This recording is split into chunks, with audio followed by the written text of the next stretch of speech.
Welcome to Generation Dragons, episode 19. The show's old enough to drink now. Oh my Wow. God. Well, in Ontario. Yeah, True. you could do it last time in Quebec. Yeah, and you can you can reuse the joke on episode 21. Yeah. Oh, That's right. there you go. Hey. Yes. For my Yankee friends. Yes, there you go. Thank you, Travis. Travis Valwell back from episode 3. Glad to have you, man. Episode Cheers. 3, man. Thanks. Episode 3 was the Revenge of the Sith. Yes, episode 3, Revenge of the Sith. So welcome back, Travis. Thank you, man. I appreciate it. It's been a long time. Yeah. I know we chit chat here and there, but it's good to see your pretty face. Steve, good to see you as always. Likewise, both of you. Yeah. Episode 19. Anywho, I wanted to do a little quick introduction. So as you guys, Steve's here, Travis is here. Thank you. We brought Travis back. We wanted to have a quick kind of conversation. You know, it was a good chat with Travis back in episode 3. So we want to have him back to talk about what's going on with Taddie's Tales. Holy crap. These 5 beers, they're kicking in right now.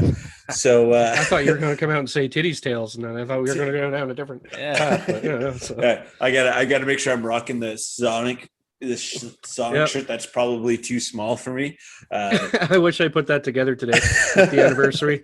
Well, instead of wearing the Shadow Warrior, would have dug out a Sonic or a Sega shirt. Yeah, no, you know what? Shadow Warrior is good, man. Shadow Warrior, that's a good kick. I could have wore that ridiculous hat they were giving away at EB for so long.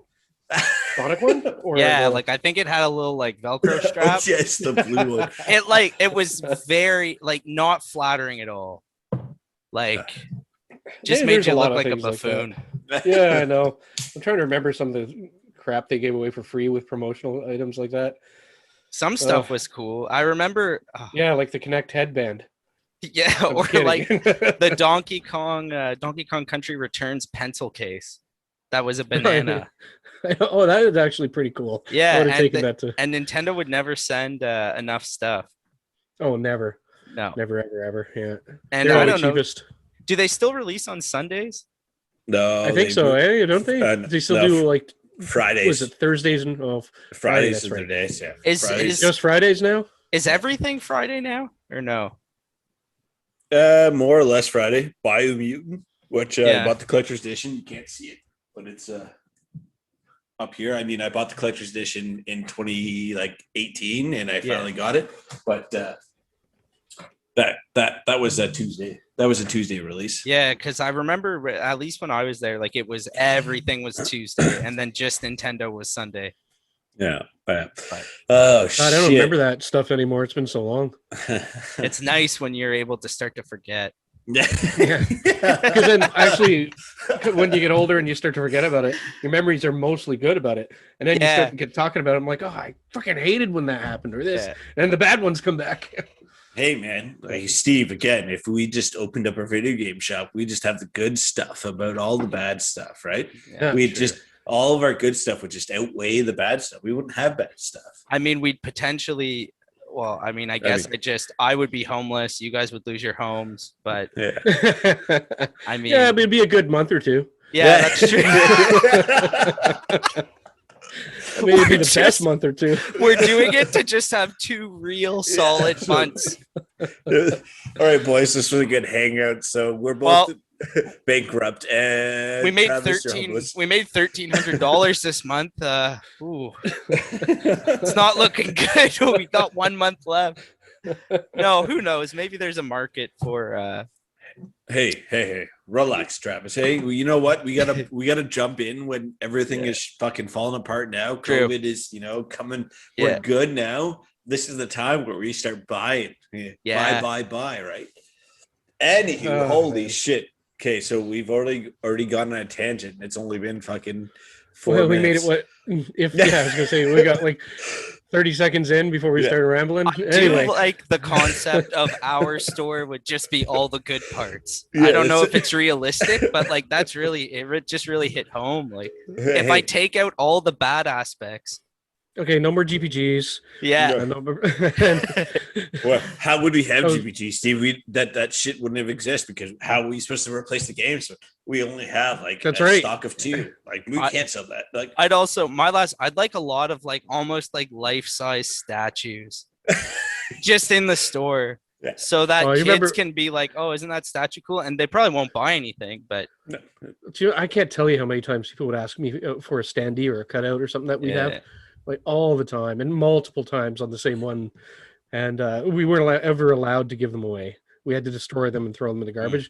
And I would just be like, well, I'm chucking it out on Thursday night if it happens to be, or Friday night or whatever, happens to be in the dumpster next to it and it disappears. Well, it disappears. Because I hated destroying that stuff, and people generally really got excited for it. Well, and some of it, like, I mean, some of it was just generic, like, kind of plain or just the character, the cover, but like some of the standees were beautiful. I know. It would have been a Saturday. I'd be throwing them out because we changed over marketing on Saturdays. Now they remember it, but I hated that. I hated getting rid of them. And what am I going to do? Collect them all? And if the staff doesn't want them, and so a lot of them just went to waste. Yeah. Oh yeah. No. You're just so big. Oh yeah. Oh man. Well, so I don't know if you recall. I think I showed this to you, Travis, but I think Steve, if you may remember this too. There was like somebody who was selling a Halo 2 like statue of Master Chief. That was like solid 4 foot 1-ish. Yeah. He was like $300. I was like, fuck, I'd love to have that. Kathy's like, nope. I know where that came from. That came from Maryville. They're the only ones that had it because they had the space. And I remember, if I remember right, somebody got it. That was staff. Right. And it probably got. Handed off. Yeah. That makes sense. Yes. Yeah. It's the one where he's dual wielding. Yeah. Yeah. Yeah. And then Kathy's like, no, we can't have it. I think the best statue that I ever saw was at Best Buy at the Eaton Center downtown Toronto. And it was like, I don't know, this was 2016, 2015, and it was like a Halo Reach one. But it was the whole, like, it was all of them, right? It was the whole Noble Team and all that stuff. I have that, except it's like this big. Like, oh no, motherfucker! This was like life size, right? That's okay. And I was like, shit. I'm like, I wouldn't buy that in a heartbeat. But then clearly they're not going to sell it. It's Best Buy. I'd have to like wait. I'm like, are you throwing it out? Are you throwing it out? Can I take it? Okay. You done with it now? Now? So Taddie's still, man. Yeah. How's it going? So I recently released a sort of like a build to a couple of my buddies who are testing it. I spent a lot of May, I guess a lot of April too, actually. I sort of just made a massive list and I fixed things. And one of the things I focused on was some of the levels in the first world were reusing songs. And the same, actually, I'm up to, there's 5 worlds. 4 of them are pretty much complete, save for a couple of things. But so instead of reusing songs, I went and I made a bunch of music. Like I was grinding really hard, staying up pretty late. And so I did a bunch of music updates. And then, I guess the other big thing would be in releasing that build is no one had played some of the levels from World 4 or 3 aside from myself. So I did it mainly just to get feedback. And I already have a big list of bugs and things that are wrong. So that's good. I got to start fixing those. But that's pretty much what's new. Nice. How's with the bugs and all that stuff? Is it minor, major? Like, how's it coming along? So like, for example, some are pretty minor. Like I have notes here, like just for example, from my buddy, like one is suggestion, subtle sound cue when teleport is ready again. So that's small, and just a good idea. Then other things, one of the big ones was he said that the wall jump, he can't really figure out how it behaves. So like he feels like sometimes it sends you further then other times I'm gonna have to look into that. But another really strange bug is if you die on in the third level, there's sort of like a fake boss fight. You fight the boss from World 1, but she only takes like 2 hits, and she's in sort of a very like simplified form. Right. Wow, Steve, nice background. I wondered when you noticed I was doing that when we were chatting. That's amazing. Sorry, I'm blown away. Yeah, so randomly most people have that effect on women. In that boss fight, if you die, if you die in the first fake boss fight, you'll spawn. Right. Your respawn is to the right of the level, and you'll just die over and over again. So you just get caught in this loop where you just keep respawning from there. So I think I know why it's happening, but so yeah, like that would be an example of a bug that's more I mean, that's literally game breaking.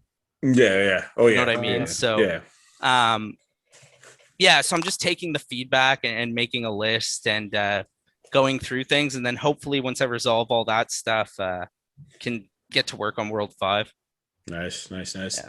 Have you thought about just cutting it at like I know you wanted to do what, 6 worlds, right? Yeah, 5 or 6. Yeah. Have you thought about just cutting it at a certain amount and just leave it as is, or like what's your thought on that? Or make it an Easter egg or a hidden level? Well, I think we are gonna do hidden levels, but I think we're gonna definitely finish World 5 because the artist was actually able to he's able to repurpose some assets he had.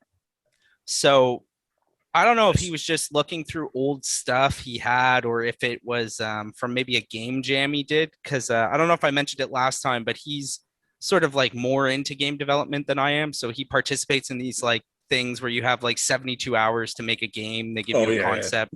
Yeah. Right. But yeah, so we have some really nice art from World 5. And in World 5, we're going to introduce, you're going to have like a double jump only in World 5. So it's really going to, I haven't really sat down and looked at it actually, but I'm going to have to make like really not big levels, but that's definitely combining a double jump with the teleport. You're definitely going to be able to traverse sort of like large areas. Oh yeah. So yeah, I mean that'll be interesting. But no, I think after World 5, the secret world would probably just be mainly composed of assets from the existing worlds, and I might try to sort of like not add a glitch effect, but I might like combine some assets and just the secret world's going to be like very challenging.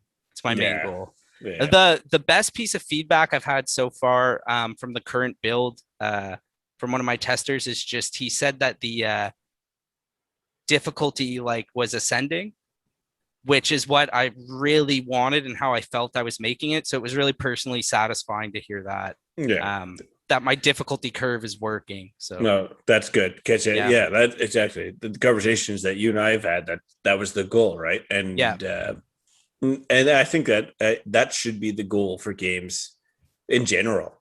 Yeah, it should be that no matter what type of game, if it's a 5-hour game or a 20-hour game, it should you shouldn't have to grind to go do a bunch of stuff to make you better. It just, if you want to play the story, you want to understand the levels and go that path, it should just be that. Yeah, so that's awesome to hear. That's great. Well, yeah, and I was really happy because like I didn't want it to just be like, and there are some games where I think they're difficult like just from the onset, and that's cool and all, but like that's not how I feel like a platformer should be made personally. So no, I 100% agree with you on that. 100%.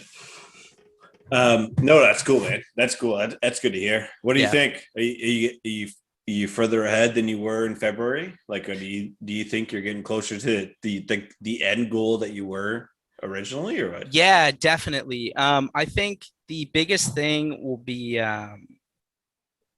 or the biggest thing is probably just we still need like World 5. I know we can finish and it'll be whatever, but pretty much I need to see like what the artist has planned for the boss fights. Because those are not resource heavy, but excuse me, they're more complicated to make than just, like a simple patrolling enemy. Yeah. But yeah, I mean, I definitely do feel like we're getting closer to completing it. Yeah, definitely further along than February for sure. No, nice. Yeah, that's good. yeah. And what do you think? You still going? You think you're gonna still release on Steam? Where do you think you're gonna?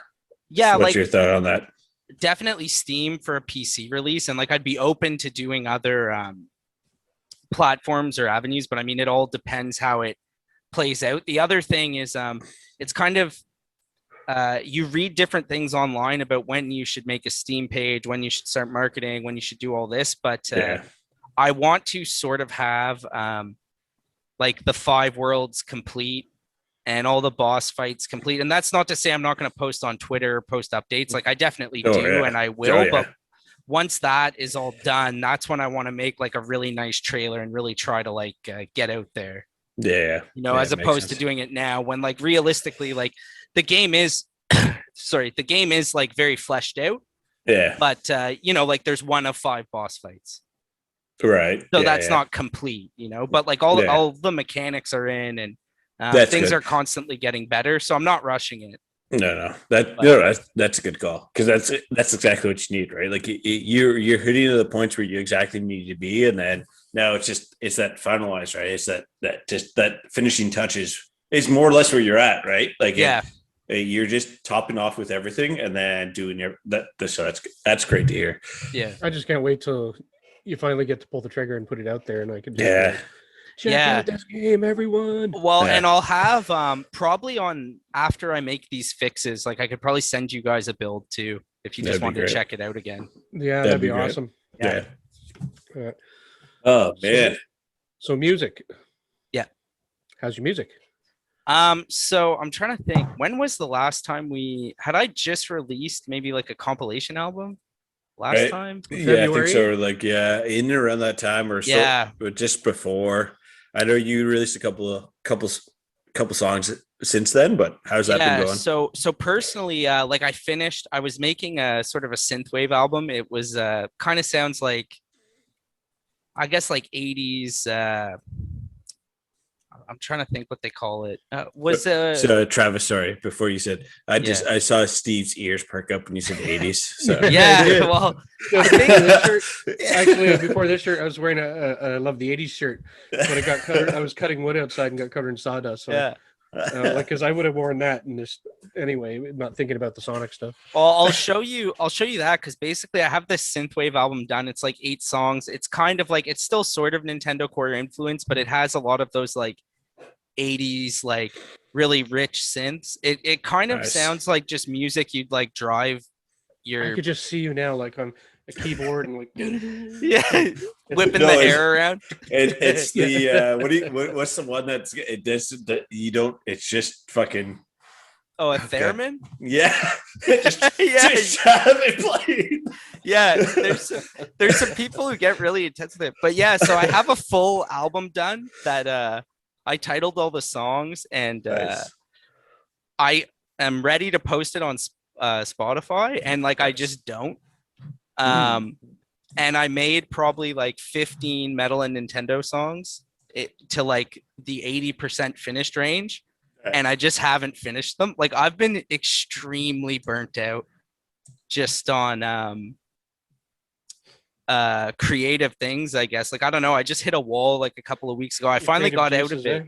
Well, and like I was able to finish all the songs for the game, but like I was telling you before we started tonight, Steve, like it's just and it's getting better. Like yesterday I finished probably like 4 metal songs, or at least got them to the point where I can go to the next step. But for like 2 weeks I just haven't been able to do anything. Like I was telling Steve, I just go onto the computer, I have all this time, I can do all these creative projects, and sometimes it's like I just stare at the YouTube main screen and I'm like, I've watched everything on YouTube, and I'm just kind of in a trance. So like I don't know, I need to release this synthwave album because at least I'll have 2 listeners guaranteed. So fuck yeah, bud.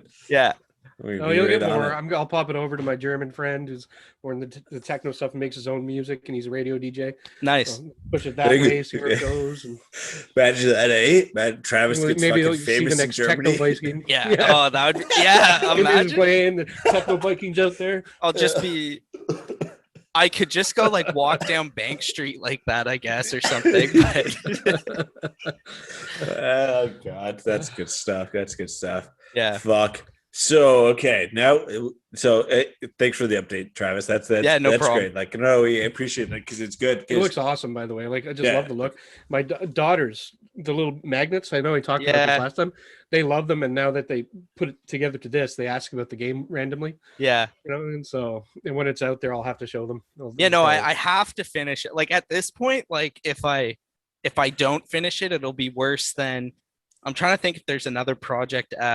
I had an album where I recorded like I think 8 songs and like I played the guitar on it and I just wasn't happy with it and I never released it. Aside from that, I usually finish projects and like I've been working on this for a couple years. So like I'm going to finish it. It's going to come out. Travis, if this motherfucking game is not done by the end of 2021, I'm gonna find you and slap you in the face. I'm hoping like worst case scenario, end of 2021, it would be like me and my partner, the artist, the guy in England. I hope we're just like coordinating some things. You know what I mean? Like minor things. Yeah. Like I think the end is sort of in sight. Yeah. And I think that's it, right? Like, Yeah. I think that's what you need. I think, honestly, I mean, I think you need a set goal, like Yeah. not a set, but just like, fuck, we need to be done by that, and then you're good, right? Like, no, even the flukes, that shit, like that. No matter, I mean, you do music more than you do. You're in that field, the art field, right? Like, so it's just like. When people get to the point where you just have to finish the shit, you just have to finish it, right? Well, like I've had compilation albums where we were probably doing like anywhere from like 12 to 18 artists, and like I remember like the joke, I forget what the joke was, like how we used to joke about it, but it used to be like, okay guys, final deadline May 1st.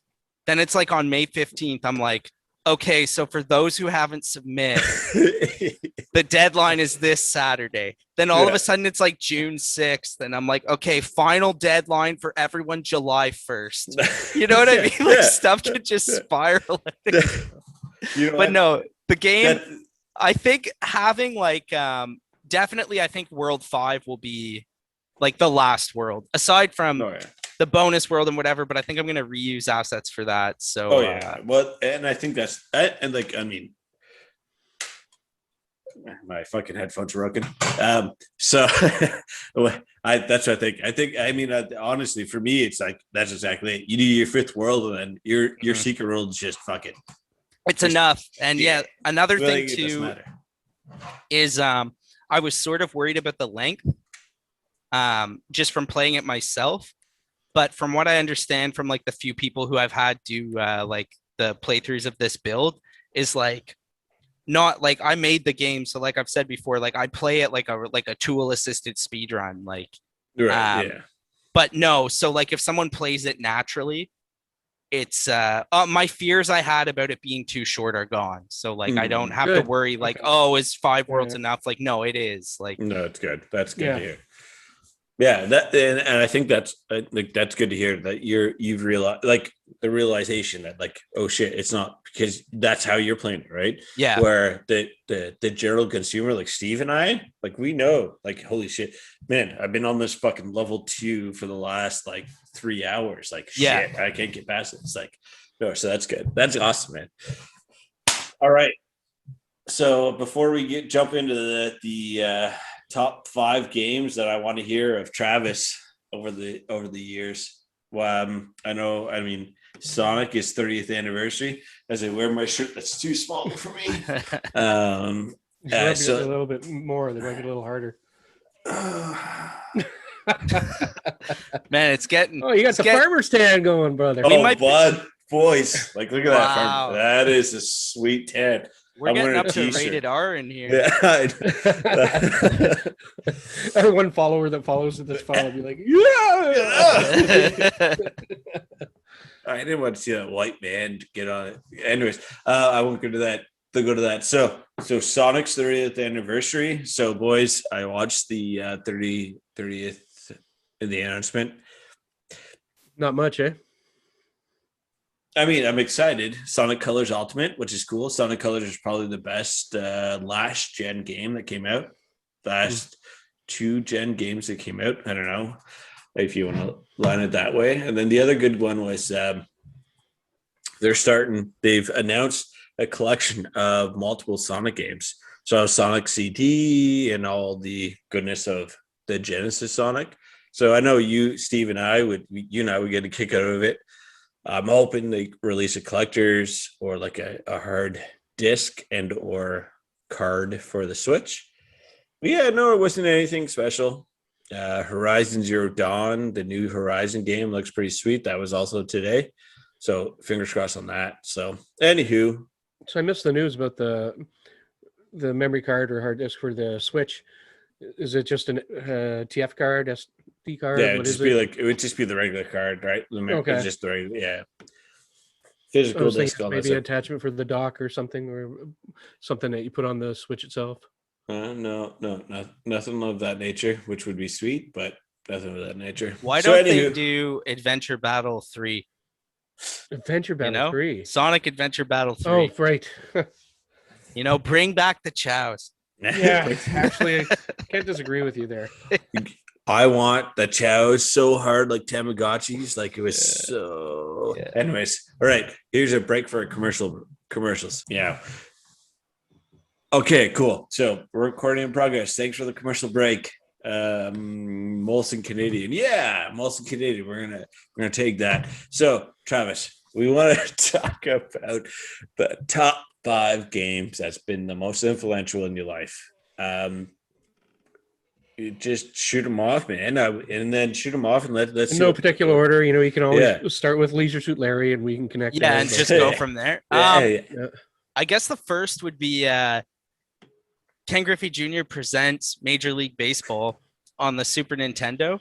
Wow, yeah, it makes sense. It had the like I still play ball to this day recreationally, but the sprites were huge. The sprites were huge. They did cool stuff too. Like if you struck out, sometimes your guy would break the bat over his knee.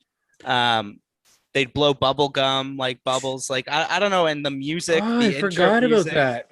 Yeah, I didn't get into the game like you did, but that's just a memory I had. Well, and the crazy thing too is I think it came out in '94, so it was the year where if the MLB hadn't went on strike, the Expos had a really good team.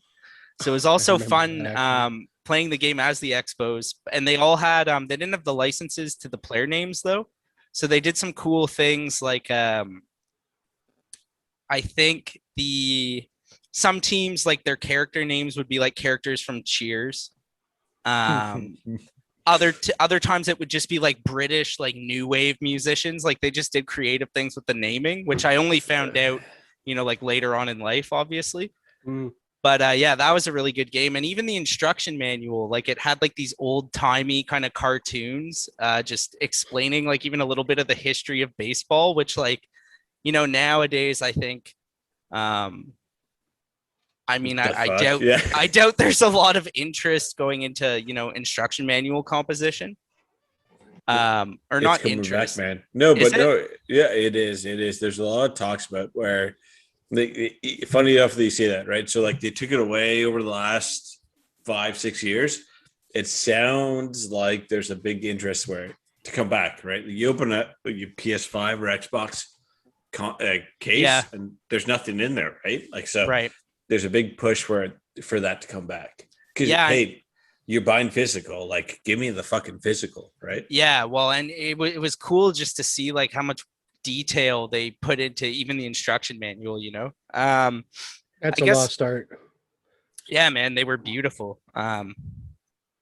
Another one would be I guess Super Mario RPG.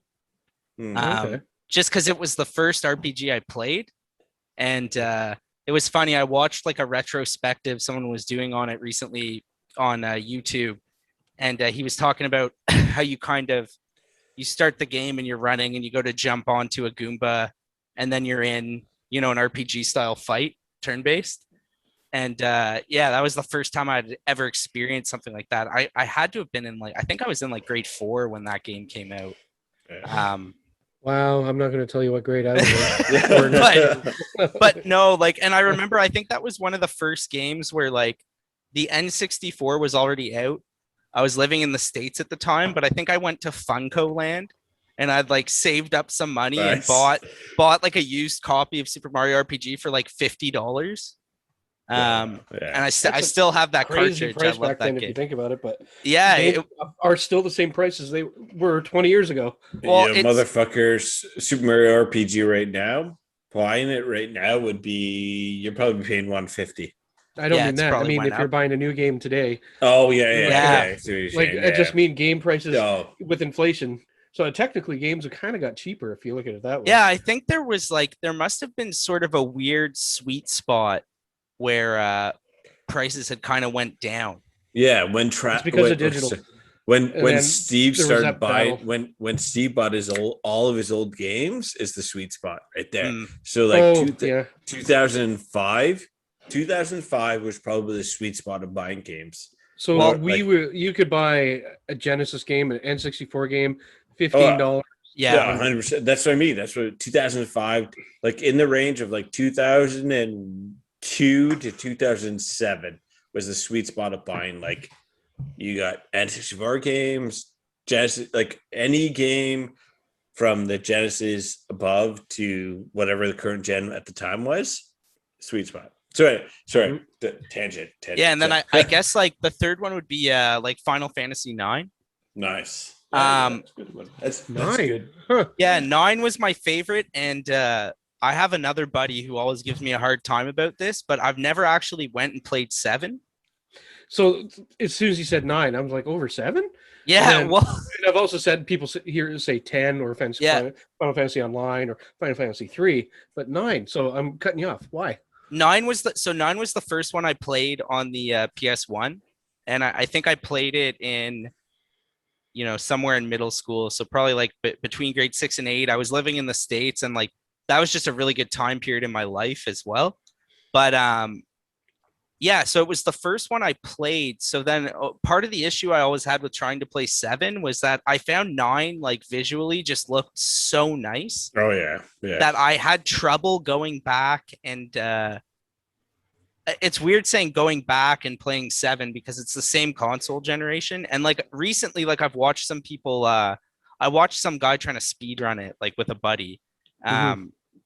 And it looks good. It looks like a great game. But yeah, just for me, 9, it was just 9 really just like blew me away. And I don't think there's ever going to be a Final Fantasy that like replaces that for me. Like I think I'm just super biased to like loving Final Fantasy 9. But yeah, I love the art style, the music, the story, and just like one of the buddies I played it with like passed a couple years ago, and like so I don't know if that plays into it too. But yeah, just for me personally, I just love Final Fantasy 9. So that's your third, right? If I'm counting. Yeah. Then after that, I'm trying to think because there's a lot of games I like. Shenmue. Sorry. Yeah, Shenmue 2. Shout out to Robert. Yeah, Shenmue 2 because I played that one before I even played Shenmue 1. Like I played Shenmue 1 with you, Clint. I had played Shenmue 2 a couple times on my own, but I think I played it when it was new on the original Xbox. Yeah, so 2002, I think is when they released it. 202 or 203, yeah. Yeah, sort of in that time frame. And like, I don't know what it was about that game because like now, like I wouldn't say that I have a huge penchant for open world games. Like I don't dislike them, but yeah, just whatever Shenmue 2 did versus the other forms of like sort of the video game medium, I guess at that time, I just found to be so impressive.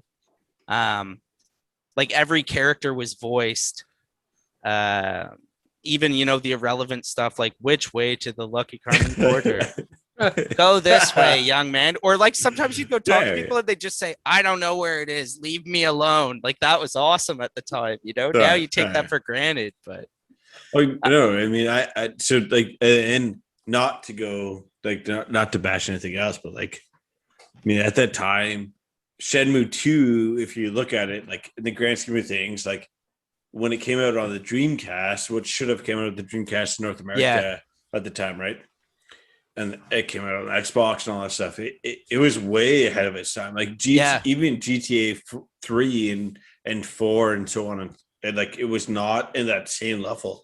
Where after the fact, where it's like, oh shit, yeah, okay, like I understand. Like it would have been similar to, I think GTA 3 would have been the most similar in terms of release date. And yeah, like GTA 3 was a really cool game, but like it didn't do all the things that Shenmue did. That's what was so tough when you could play a game in the game. That blew me away. Yeah, you could play arcade. It was like games. I walk up to the console in the whatever living room, and I'm like, you got to say it. Go. Which way to Lucky Hit?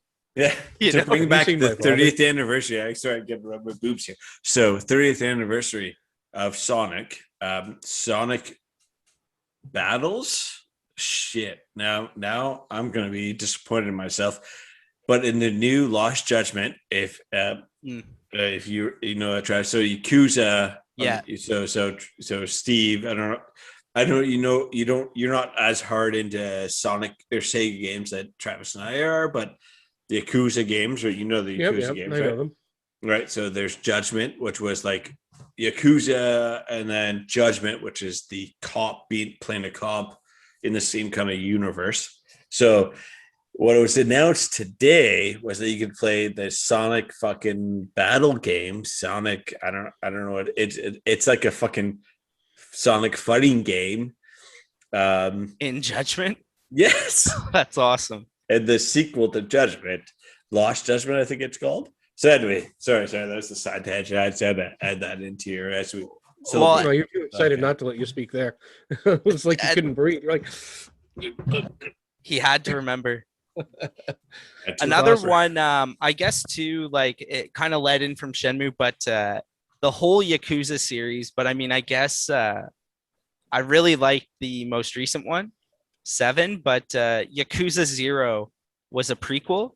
Yeah, and usually I find typically I'm not like a huge prequel guy. Just not that I think it's lazy. I don't know what pisses me off about prequels. Maybe there was one I can't remember that disappointed me, but Yakuza 0 for the whole like Yakuza series, like that prequel was actually like, it was incredible. And I think part of the reason they were probably able to make such a good prequel is just because there's so much story and so many twists in each game that they kind of had a good base of like lore, I suppose, right, to craft a prequel. But yeah, that game was incredible. Yakuza 0 was really good. Nice. And that's one of the more recent ones that's not as like influenced by like nostalgia, you know, like I played it in the last 5 years. And then I guess that would be 4. So yeah, we'll wrap it up with this last one. 5, yeah. Tight for time, but what's your last one? I had one while I was thinking, but now it's gone. So I'll just go with I guess Mass Effect 2. Okay, I'm on you with this yes. one. Yeah. I'm glad. I'm glad you brought that. 2 over 1. Why is it 2 over 1, 3, or Andromeda? Which no one talks about Andromeda. 2 over 1 was just because I owned a PlayStation. So he had access to it. He didn't get to play one. I didn't have the ability to play one. Like they eventually, like the version I played was you had some sort of it wasn't DLC. You just had like 6 questions you had to answer, and that would start your save file instead of playing Mass Effect 1. Whereas on the 360, you got to carry over your save. Yeah. Mm-hmm. So yeah, for me, really just because it was my entry point into the series. And I feel like up until that time, like I'd never played a game like that. Like sort of what I was saying with why I liked Shenmue so much. That was similar to like Mass Effect 2. I was just like, and I know people got upset in 3 and later on in the series because they felt like their choices didn't matter or whatever. But it was just like, I had just never played a game that I felt had that much sort of like in-depth storytelling. And I loved Mass Effect 2. 3, I really enjoyed as well. I might actually at some point get the remaster or whatever, just because I never did get to play the first game. And I heard the first one's really good. but I never got to experience it for myself. But it's if you play the first one, the opening scene like in the second just makes so much more sense. And right. Yeah. Well, I had a buddy who was doing a lot of like our buddy Craig, actually. He was doing a lot of like Craig. When I started playing Mass Effect 2, he had sort of like, I guess he had played 1 so much, or and 2 also I think came later to the PS3. So a lot of people had already played it, but like he was like explaining to me like who would have been in the game if I had chosen the different path, and how Krogans were so badass because of this and that. And like, I just think the games did a really good job of sort of like pulling people into a universe, which is something I like. So go play Star Control 2 or the Urkon Masters. Okay, Steve. Okay, Star Control 2. What is this? I'm gonna. No, don't do that, Travis. Don't do that to yourself. Is this like a Leisure Suit Larry type of game? Or no, it's like the first space game that it is. If you're other races and barter for resources, and I'll get into it another time because I talk about it like every 5th episode because it's literally Leisure Suit Larry it's the closest thing to Star Trek people. in space. There you go. So Star Control 2 it's kind of like Leisure Suit Larry. Yeah, sure. Well, I did have to sell in the game. I did have to trade some of my crew to get some technology, and the alien that I traded them for their zoo was like, "Ooh, I love the little patches of fur all over the human bodies." Oh man, that's some Leisure Suit Larry vibes for sure. Okay, so thank you for anyone who has listened to us for this fucking time. And the next episode is going to be Steve and Travis playing through Leisure Suit Larry, aka Star Control 2 at warp speed. Jesus. So thank you everyone who has listened to us through this whole show. There's some good times. I hope you listen to us this whole time. So Steve, when we edit this, I want you to make sure you include this at the end and also at the start. But just thank you. As always, Travis, it's always a good chat with you, good sir. Yeah, thanks for having me on, boys. It was fun. It was good. It was a good time. Thanks for coming again. Yeah. Steve, as always, keep collecting, keep gaming, and keep safe. Keep safe.